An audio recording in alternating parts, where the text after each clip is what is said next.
दंडवत घातलं त्याने जड भरताला.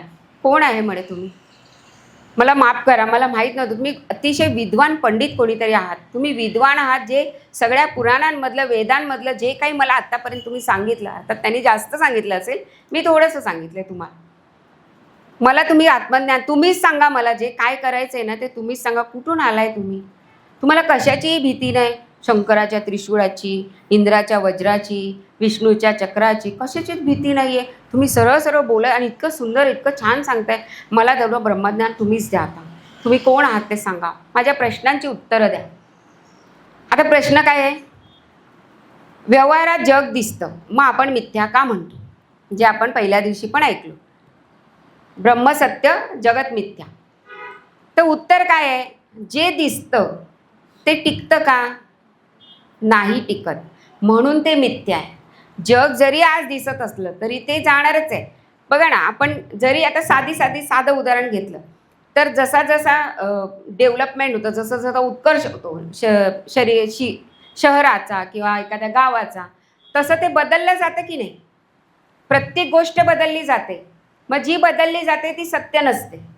म्हणजे जसे आपण लहानपणी असतो तसे शाळेत जाताना असतो, कॉलेज जाताना असतो, म्हातारपणी असतो, तसे मरताना नसतो, वेगळेच दिसत असतो. म्हणून आपण मिथ्या आहे, म्हणून देह मिथ्या आहे, आत्मा अमर आहे. आपण अंधारामध्ये एखादी दोरी पडलेली असते तर आपल्याला असं वाटतं की तो साप आहे, पण जेव्हा उजेड येतो तेव्हा कळतं की ही दोरी आहे. असंच जग आहे. सगळ्यात स्वप्नामध्ये जे दिसतं की आपण कुठून तरी पडतोय आणि आपण घाबरतोय, पण जेव्हा उठतं तेव्हा अरे वा, नाही हे स्वप्न होतं. मग हे जग आहे ना, हे सगळं आपल्याला पडलेलं स्वप्न आहे. हे कधी ना कधी आपण जेव्हा जागे होणार आहोत तेव्हा ते संपणार आहे. म्हणून जग मिथ्या आहे आणि एकमेव आत्मा आणि परमात्मा हा सत्य आहे. हे मन काल जे आपण ऐकलं, म्हणजे बंधनाला आणि मोक्षाला जे कारण आहे ते आपलं मन आहे. हे जर परमेश्वर चरणी लीन केलं तर मनुष्य मुक्त होतो. मग अशा प्रकारे बऱ्याच गोष्टी त्यांनी सांगितल्या. संसाररूपी अरण्याचं वर्णन केलं, जीवाचं भटकणं, विषयांच्या दरीत कोसळणं, असंगत संगतीने कसं होतं, बुद्धिभ्रष्ट झाल्यावर दुःखी कसं होतं याचं वर्णन केलं, गर्भातील जीवाची अवस्था कशी असते हे सांगितलं, भूगोल, खगोल, ज्योतिषशास्त्राचं ज्ञान, 28 नरकांचं ज्ञान त्याने दिलं, दुर्गतीचे ज्ञान दिलं आणि नरकातून सुटण्यासाठी प्रायश्चित्त काय आहे तर नामस्मरण, हे सगळं त्यांना सांगितलं आणि दोघेही मुक्त झाले. गोपाल कृष्ण भगवान की जय. नमः पार्वती पते. आता जे 28 नरक आहेत, मग परीक्षित राजा विचारतो शुकमुनींना की मग हे नरक कुठे आहेत, त्रैलोक्यातच आहेत की त्रैलोक्याच्या बाहेर आहेत. तेव्हा शुकमुनी सांगतायत की हे त्रैलोक्यामध्येच नरक जे आहेत 28 ते इथेच आहेत, त्रैलोक्यामध्येच आहेत. आता तिथे त्यांनी काय सांगितलं की दक्षिणेकडे पृथ्वीच्या खाली पाण्याच्या वर या दिशेला अग्निश्वात नावाचा नरक आहे. तिथे आपले पितृगण राहतात आणि हे पितृगण अत्यंत एकाग्रतापूर्वक आपल्या वंशजासाठी मंगल कामना करत असतात. वास्तुशास्त्रामध्ये गेलेल्या व्यक्तींचा फोटो नैऋत्य दक्षिण दिशेला का लावायचं याचं उत्तर भागवतात आहे. कारण शुकमुनींनी स्वतः भागवतामध्ये सांगितलंय की पृथ्वीच्या दक्षिण दिशेला आपले पूर्वज राहतात, पितृगण राहतात आणि म्हणून आपण तिथे, किंवा ती जागा पितरांची असते. आता या नरक लोकामध्ये सूर्यपुत्र यमराज, धर्मराज सुद्धा राहतो. बघा, यमराज आणि धर्मराज याची व्याख्या कशी आहे माहिती आहे का, दोघे एकच आहेत. जेव्हा यातनेनं मरण येतं ना तेव्हा आपण यमराजाकडे जातो, पण जेव्हा चांगलं मरण येतं भगवंताचं नामस्मरण करत करत ते धर्मराजाकडे जातो. मग आपण आत्ताच ठरवायचं की आपल्याला यमाकडे जायचं आहे की धर्माकडे जायचं आहे. त्यामुळे धर्मराजाकडे जाण्यासाठी तसं मरण आपल्याला यायला पाहिजे, हेच आपण देवाकडे मागायचं असतं. अनासायेन मरणम बोलतो ना आपण, विनादांडेन जीवनम. तर या नरलोकामध्ये सूर्यपुत्र यमराज, धर्मराज आपल्या सेवकांसह इथे राहत असतात आणि भगवंताच्या आज्ञेने मृत प्राण्यांना त्यांच्या कर्मानुसार ते त्यांचं दंड देत असतात. मग हे 28 नरक कुठले आहेत तर तामिस्त्र, अंधतामिस्त्र, रौरव, महारौरव, कुंभीपाक, कालसूत्र, पत्रवन, सुकरमुख, अंधकूप, कृमिभोजन, संदंश, तप्तसूर्मी, वज्रकंटक, शाल्मली, वैतरणी, पुयोद, प्राणरोध, विरासन, लालाभक्ष, सारमेयादन, अविची, अयापान, सारकर्दम, रक्षो गणभोजन, शूलप्रोत, दंदशुक, अवटनिरोधन, पर्यावर्तन आणि सुचिमुख. हे 28 नरक आहेत. या सगळ्या नरकांची शिवमहापुराणमध्ये यथासार सगळं सांगितलं. कुठल्या नरकात गेल्यावर काय शिक्षा होते, कुठल्या नावाच्या नरकात गेल्यावर काय शिक्षा होते. तर असे हे 28 नरक आहेत. मग आता परीक्षित राजा म्हणतो हे नरकामध्ये जायचं ठरतंय आपलं. नरकामध्ये माणूस जातो. आता माणूस जेव्हा मरतो तेव्हा 1 वर्षापर्यंत त्याचा आत्मा वासनांसह फिरत असतो. म्हणून आपण 1 वर्षानंतर वर्षश्राद्ध करतो. कारण वर्षश्राद्धाला गरुड पुराणानुसार तो यमाच्या दारी गेलेला असतो आणि जेवढे त्याचे वंशज त्याचं वर्षश्राद्ध व्यवस्थितरित्या करतात तेवढ्या व्यवस्थितरित्या तो तिथे यमराजाला उत्तर देऊ शकतो तो आत्मा, असं आहे. म्हणून पितरांसाठी. मग ते नाही झालं की मग अर्थात त्यांना राग येतो. मग आपल्याला काही गोष्टी अडत असतात तेव्हा आपण पितृदोष का सांगतो, तर ह्या घटना या पुढच्या वंशांकडून घडलेल्या नसतात. म्हणून हे सगळे संकट घरावर येत असतात. तर हा जो वासनासह आत्मा फिरत असतो आणि त्याच्या वासनेप्रमाणे तो जन्माला येतो. पण मला सांगा की माणूस पाप करतो, मग त्याला त्याची शिक्षा मिळते किंवा पाप केल्यामुळे नरक यातना भोगाव्या लागतात. पण जर जाणून बुजून पाप करणं वेगळं, पण चुकून माकून पाप घडलं असेल, अजाणतेपणी जर पाप घडलं असेल तर त्याने काय करावं. तेव्हा शुकमुनी म्हणतात त्याच्यावर पण उपाय आहे. शुकाचार्य म्हणाले, बघ परीक्षिता, जीवाच्या हातून काया वाचा मनाने पाप घडतं. पाप घडणं म्हणजे एखाद्याचा खून करणं असं नाही. एखाद्याच्या जीवाला, एखाद्याच्या हृदयाला लागेल, मनाला लागेल असे शब्द बोलणं याला म्हणतात वाचिक पाप, तोंडाने केलेलं पाप. त्यामुळे काया वाचा मने, या काया वाचा मनानेच भगवंताची उपासनाही करायची असते, पण याच्याचमुळे पापही होत असतात. मग याला असं आहे की 2 मार्ग आहेत, प्रायश्चित्त घेणे आणि नामस्मरण करणे. पहिला उपाय काय आहे, प्रायश्चित्तेचा. पण प्रायश्चित्त घेणं म्हणजे काय आहे, तर साधी मलमपट्टी करण्यासारखं आहे. म्हणजे तुम्हाला खर्चटलं, तुम्ही ते बँडेड लावलं, मग ती बँडेड निघालं की ते बरं झालं की पुन्हा तिथे लागू शकतं की नाही. पण प्रायश्चित्त घेतल्यानंतर जी वासना आहे ती नष्ट होत नाही. म्हणजे कसं, आज माझी एकादशी सुटली, जाऊ दे चल मी आज काही खात नाही, आज उपवास होता, अरे मी बिस्किट खाल्लं, ठीक आहे मी दिवसभर काही खात नाही. पण याने त्या केलेल्या कृत्याची पूर्णपणे निर्वाणी नाही होत. कारण प्रायश्चित्त हे तेवढ्यापुरतंच असतं. प्रायश्चित्त हे म्हणजे पाप पुन्हा पुन्हा घडत राहतं. अरे सॉरी, पण पुन्हा ती गोष्ट पुन्हा सॉरी. म्हणजे प्रायश्चित्त घेणं हे पूर्णपणे पाप न करण्याचं नष्टत्व करत नाही. मग हे प्रायश्चित्त कसं असतं, तर तो स्वभाव असतो. आता हत्तीचं उदाहरण घेऊ. हत्ती बलाढ्य प्राणी आहे.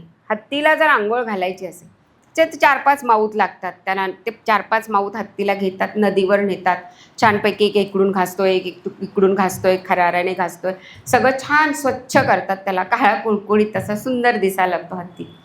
आणि परत मग येतात किनाऱ्यावर, तिथे झाडाच्या साखळीने बांधतात त्याला. आता त्याला साफ केल्यानंतर ह्यांना स्वतःलाही आंघोळ करायची म्हणून ते त्याला तिथे बांधतात आणि आंघोळ करायला जातात.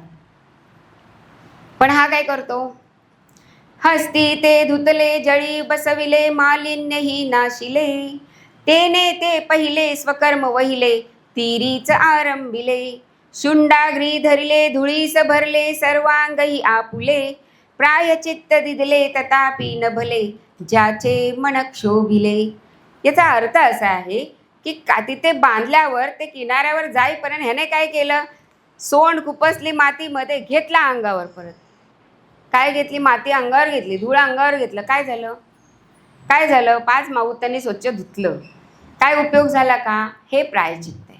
म्हणजे तुम्ही कितीही वेळेला काही केलं तर त्याने त्याचं पूर्णपणे निक्षोभ होत नाही. म्हणून काय करायचंय, तर नाम महत्त्वाचे. तुमच्या पापाचा जो घडा आहे किंवा तुमच्या पापाचा जो काही झरा आहे तो आटण्याचं काम केवळ आणि केवळ नाम करतं. कारण नामसंकीर्तन साधन पै सोपे, जळतील पापे जन्मांतरीची.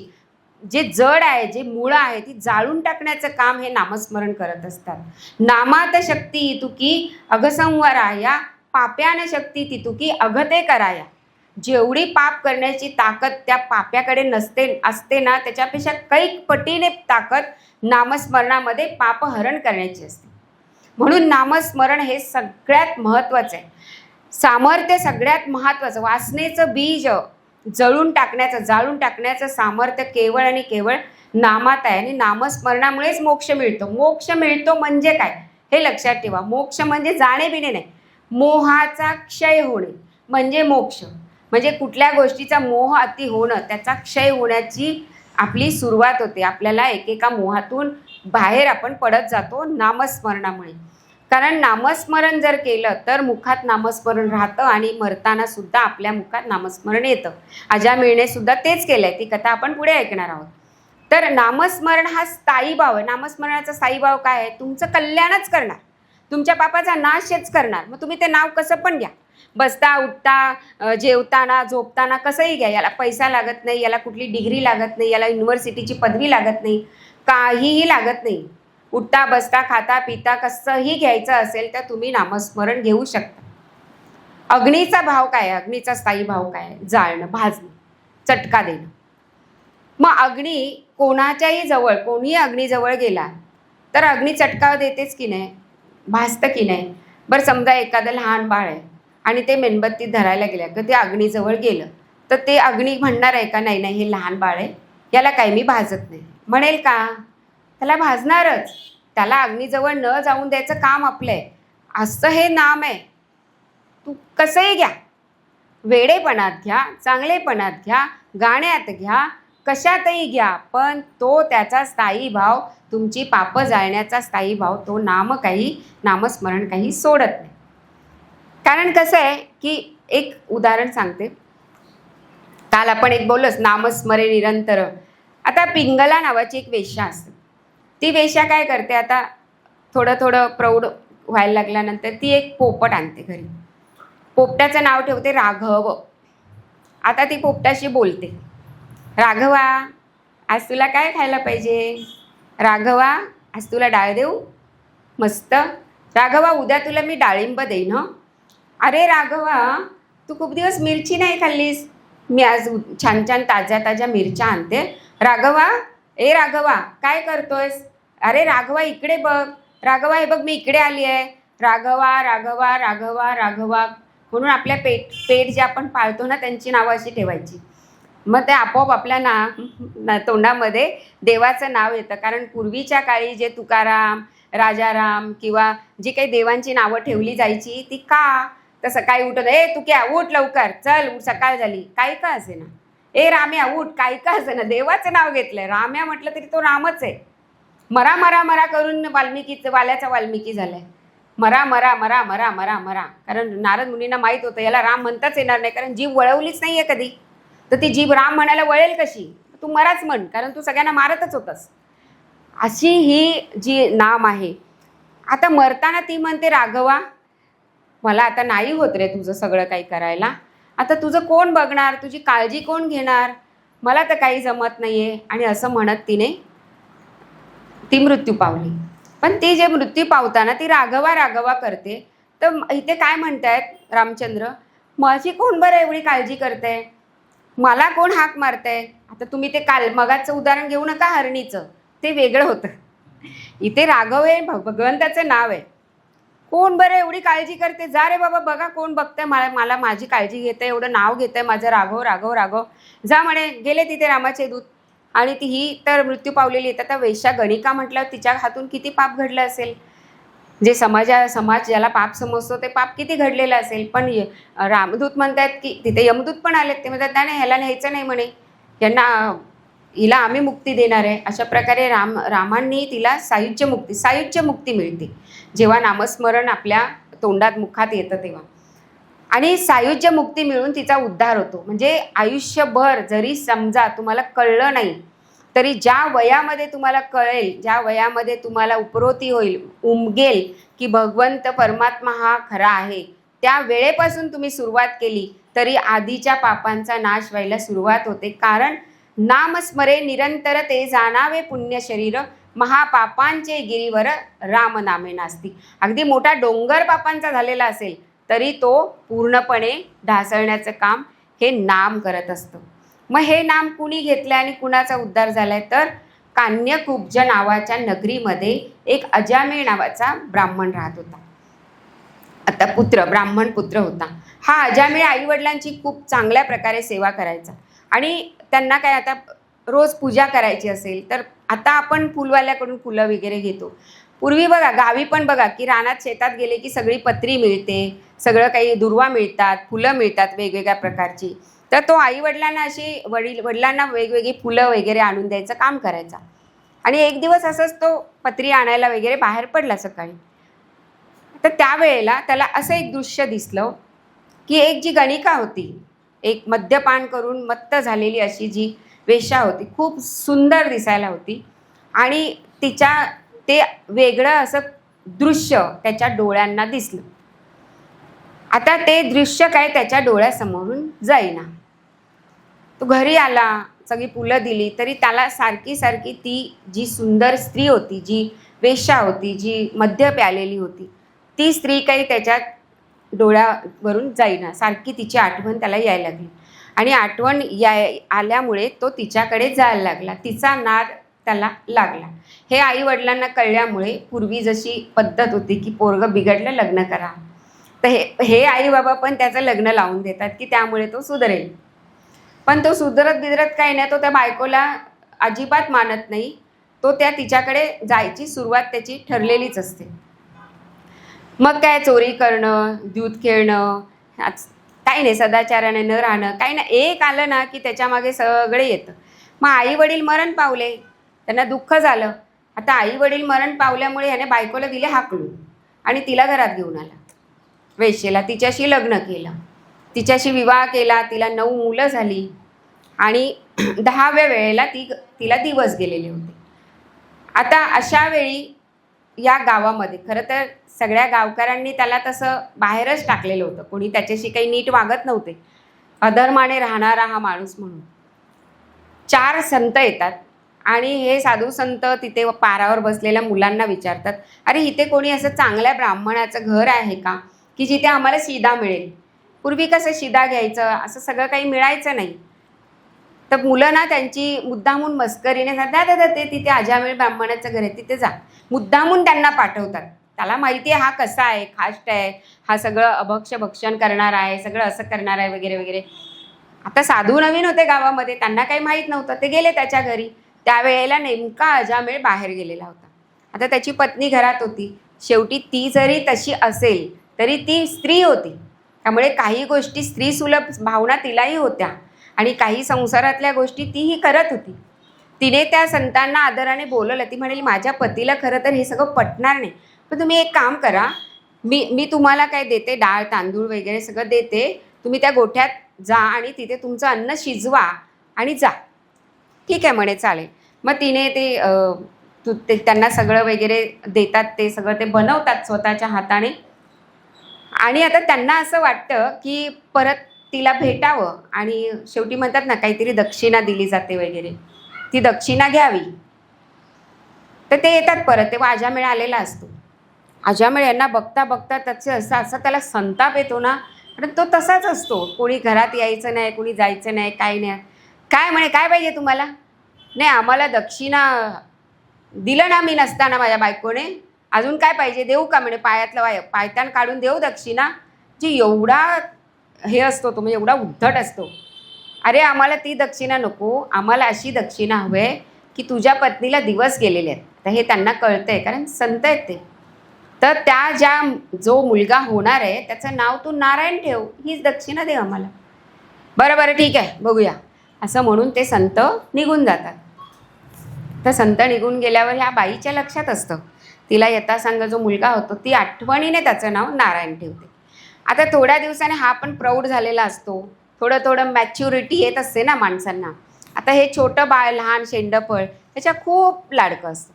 आपल्यासारखं नारायणा नारायणा नारायण नारायण, अरे नारायण चल खेळायला जाऊ, नारायण चल शेतावर जाऊ, सारखं त्याचं आपलं ते लाडकं ते त्याच्याजवळ, आणि ते पण त्याच्या अवतीभोवती बाप लेक असे दोघांची चांगली जमलेली असते.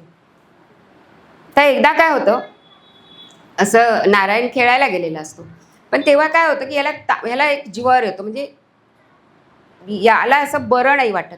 अचानक त्याच्यावर एक संकट येतं की त्याचं सगळं जे गंडांतर जे येतं तेव्हा तो आजारी पडतो आणि त्याच्या घशाला घरघर लागते. आणि मग त्यावेळेला म्हणजे मृत्यू काळ जवळ आलेला असतो त्याच्या लक्षात येतं आणि त्याला ना असे 3 यमदूत येताना असे दिसतात. त्यामुळे तो खूप घाबरतो. आता घाबरल्यावर आपल्या घरातल्यांनाच हाक मारणार, म्हणून तो आपल्या बाळाला हाक मारतो, अरे नारायणा हे बघ कोणतरी येतंय माझ्याकडे, ये तू नारायणा, ये नारायणा, अरे नारायणा लवकर ये. नारायण कसला नारायण खेळत बसलंय, पण हा बोलवतोय ते आतुरतेने आर्ततेने तो नारायणाला हाक मारतो, नारायणा ये, मला नेतायत ते, मला नाही जायचं, हे कोणीतरी वेगळे आहेत, कोणीतरी असे आहेत, नारायणा ये, मला वाचव, नारायणा ये, नारायणा ये. आणि हे नारायणा नारायणा केल्यानंतर जे यमदूत आलेले असतात तिथून विष्णुदूत आलेले असतात. यमदूत म्हणतात आम्ही याला नेणार, ते बोलतात नाही न्यायचं. का नाही न्यायचं, यांनी आमच्या स्वामींचं नाव घेतलंय म्हणे जाताना, तुम्हाला माहिती आहे का म्हणे किती महापापी आहे, पापांचा डोंगर केलेला माणूस आहे, याला कुठे नेताय तुम्ही तुमच्या देवांकडे. तसं काही नाही आहे, ते नियम ठरलेले आहेत. काय नियम आहे म्हणे, जो मरताना आमच्या स्वामींचं नाव घेईल त्याला त्यांच्या लोक्यात सायुज्य मुक्ती मिळणार. असं कोणी सांगितलं? चला यमाकडे. गेले यमाकडे सगळे. यमराज म्हणाले बरोबर आहे, भगवंतांनी मला सक्त ताकीद दिलेली आहे की मरणसमयी जो माझं नाव घेईल त्याला माझे दूत आणणार, तुझे नाही. त्यामुळे तिथे तुम्ही जायचं नाही. रामरक्षामध्ये सुंदर श्लोक आहे तो. मग अशा तऱ्हेने विष्णुदूतांनी त्या अजामिळाला यमदूतांपासून वाचवलंय आणि त्याला जीवदान दिलंय. कधी कधी आपल्याला बघा मोठा काहीतरी असा आजार होतो आणि त्या आजारातून आपण बाहेर पडतो, ते हेच असतं. आपण जेव्हा भगवंताची भक्ती करतो, आपण देवाचं नामस्मरण करतो, तेव्हा हे विष्णुदूत येऊन आपल्याला, आपण म्हणतो ना बाप रे काळ आला होता वेळ आली नव्हती, किंवा वेळ आली होती काळ आला नव्हता, ती ही घटना. आता ह्याला हे कळतं, ह्याचं गंडांतर टळतं. 88 वय असतं त्याचं त्यावेळेला. जवळ आपण साधारणपणे 100 वर्ष आयुष्य आपण जर मानलं. आता त्याला कळतंय की विष्णुदूत कोण आहेत, मी माझ्या बाळाला हाक मारलाय तो नारायण कोण आहे, आणि मला यांनी वाचवलंय, म्हणजे मला हे सगळं आता सोडायला पाहिजे. कारण त्याला ते कळतंय त्या वयामध्ये. आता म्हणे मला कृतकृत्य झालंय, मला आता 12 वर्ष अजून माझं आयुष्य आहे, 12 वर्ष उरलेली का होईना पण मी नामस्मरणात घालवणार आणि माझा उद्धार मी करून घेणार. बरं झालं त्या संतांनी मला नारायण नाव ठेवायला सांगितलं. त्यामुळे संतांचा सत्संग लाभल्यानंतर काय होतं ते आपल्याला बोला. संतन के संग तू लाग रे, तेरी अच्छी बनेगी. संतन के संग तू लाग रे, तेरी अच्छी बनेगी. अच्छी बनेगी तेरी बिगड़ी बनेगी. अच्छी बनेगी तेरी बिगड़ी बनेगी. अच्छी बनेगी तेरी किस्मत जलेगी. अच्छी बनेगी तेरी किस्मत जलेगी. जाग सके तू जाग रे, तेरी अच्छी बनेगी. जाग सके तू जाग रे, तेरी अच्छी बनेगी. रोजी की बन गई प्रहलाद की बन गई. रोजी की बन गई प्रहलाद की बन गई. हरि कीर्तन में नागरी, तेरी अच्छी बनेगी. हरि कीर्तन में नागरी, तेरी अच्छी बनेगी. तुलसी की बन गई कबीरा की बन गई. तुलसी की बन गई कबीरा की बन गई. मीरा के कुल गए भागरी, तेरी अच्छी बनेगी. भागरी, तेरी अच्छी बनेगी. संतन के संग तू लाग रे, तेरी अच्छी बनेगी. संतन के संग तू लाग रे, तेरी अच्छी बनेगी. गोपाल कृष्ण भगवान की जय. म्हणजे सत्संग आपण पहिल्या दिवशी बघितलं ना, सत्संग मिळणं किती कठीण असतं. म्हणजे या संतांनी सांगितलेलं असतं की नारायण नाव ठेव, आणि ते त्याला आठवतंय की केवळ या नारायण या नामस्मरणाने, या नामाने मला तारलंय. म्हणून उरलेली 12 वर्ष तो हरिद्वारला तपश्चर्येसाठी निघून गेला, सगळं सोडून दिलं संसार वगैरे, आणि तिथे जाऊन त्याने आपला आत्मउद्धार करून घेतला. एवढी ताकद या नामस्मरणामध्ये आहे. म्हणून कुठल्याही पापाची जर मुक्ती करायची असेल तर नामस्मरणाशिवाय त्याला कुठलाच उपाय नाही आहे. कारण सायुज्य मुक्ती मिळवायची असेल, शेवटच्या क्षणी मुखातून नाम येण्यासाठी आत्तापासून जिभेला वळण लावायला पाहिजे. पडिले वळण इंद्रिया सकळ, विषय तो झाला नारायण. कारण का माहिती आहे का, याचं एक उदाहरण असं सांगते की एक व्यापारी असतो. आता त्याने ही वाजामेळची कथा ऐकलेली असते. तो म्हणतो ठीक आहे, मी पण माझ्या मुलांची नावं अशीच ठेवीन, म्हणजे मरताना मी त्यांना हाक मारेन, म्हणजे मला मुक्ती मिळेल. आता त्याला 3 पुत्र असतात, 3 का 4 पुत्र, तर राम, लक्ष्मण असे तर नावं ठेवतो. आणि मग त्याला माहिती असतं की मी मग रामाला बोलवणार, मग राम वगैरे येणार, आणि मरायची वेळ येते. शेवटी कधीतरी ती वेळ येतेच की नाही. हा व्यापारी असतो. आता तो आजारी पडतो. आजारी पडल्यावर ही 4ही मुलं, आता बाबा आजारी आहेत तर एक एक करून जात येत असतात, आणि शेवटच्या दिवशी हे सगळे दुकान बंद करतात आणि घरीच थांबतात, कारण बाबांना खूपच असं होतं म्हणून. आणि जेव्हा जायची वेळ येते तेव्हा तो बघतोय सगळे जवळच आहेत, हाक कोणाला मारायची. आता अरे सगळे काय, तुम्ही सगळे इथेच आहेत का, मग गल्ल्यावर कोण आहे, आणि मरतो. गल्ल्यावर कोण आहे म्हणजे धनाचं रक्षण कोण करतो, पुढे जन्म येतो ह्याचा, पुढे योनी मिळते सापाची. म्हणजे तुम्हाला सोपं नाही आहे हे. कारण का माहिती आहे का, मरणाच्या वेळी काय हालत असते माहिती आहे माणसाची. गरुड पुराणामध्ये कठोपनिषदामध्ये सांगितलेलं आहे की वात, कफ, पित्त हे जे माणसाच्या देहात सगळे एकत्र त्यांची निर्मिती होते. सगळं त्रिदोष हे माणसाला हतबल करतात, भ्रमिष्ट करतात, घरघर लागते, बुद्धी चालत नाही, प्राण कोंडला जातो, कासावीस झालेला असतो जीव, सगळा जीव गुदमरलेला असतो, आणि यमदूत दिसत असतात, श्वासोश्वास वाढत असतो, दम लागतो, घाबरून जातो. अशा वेळी भगवंताचं नाव आपल्या मुखात आलं पाहिजे. किती कठीण परीक्षा आहे बघा. आणि मग ते नाव यायसाठी आपल्याला अभ्यास करायचा आहे. अभ्यास योगेन ततो माभिच्छाप्तुं धनंजय. म्हणून आत्तापासून अभ्यास करायचा आहे, मग पेपर सोपा जातो. ही कठीण परीक्षा आहे, सोपी नाही आहे. वाटते सोपी पण आहे कठीण. मग UPSCला बसायला कशी प्रश्न येतात, तसे UPSCची परीक्षा समजायचं, मग मस्त कमिशनर होतो आपण देवाच्या दरबारात जाऊन.